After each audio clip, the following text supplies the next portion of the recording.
Now tempers have fled between the Jammu and Kashmir Chief Minister Omar Abdullah and the opposition Mehbooba Mufti, PDP chief.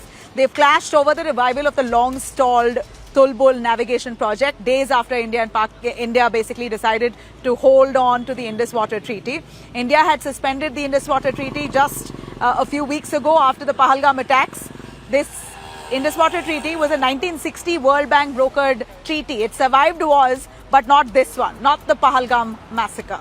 Now the Tulbul project, a navigation lock-cum-control structure on Wular Lake in North Kashmir, was first launched in 1980s but stalled under Pakistani pressure, citing treaty violations of the Indus Water Treaty.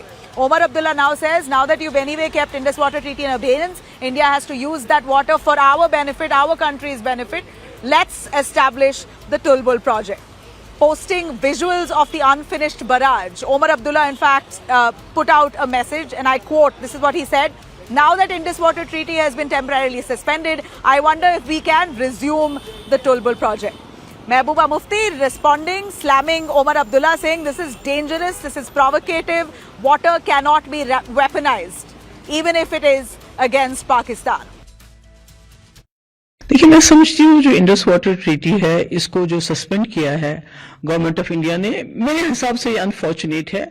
खासकर जब उमर साहब जो हमारे वजीर आला हैं, वो जानते हैं कि अभी जंग के दहाने से दोनों मुल्क वापस आए हैं और उसमें अमेरिका को इंटरवीन करना पड़ा। तो ऐसे में ये कहना है कि तुलबुल जो है वो उसको बराज को बनाएंगे चूंकि इंडस वाटर ट्रीटी अब सस्पेंड हो चुकी है, तो मुझे लगता है ये एक प्रोवोकेशन है।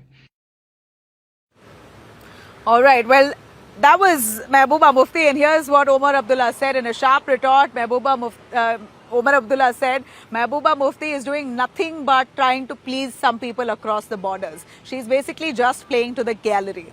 This is a historic betrayal. Tulbul project has to be revived. In fact, here's some background on the Tulbul project, and most importantly the Indus Water Treaty. We hear in 2003 the Jammu and Kashmir Assembly had passed a unanimous resolution seeking abrogation of the Indus Water Treaty. Then in 2016 it repeated that demand.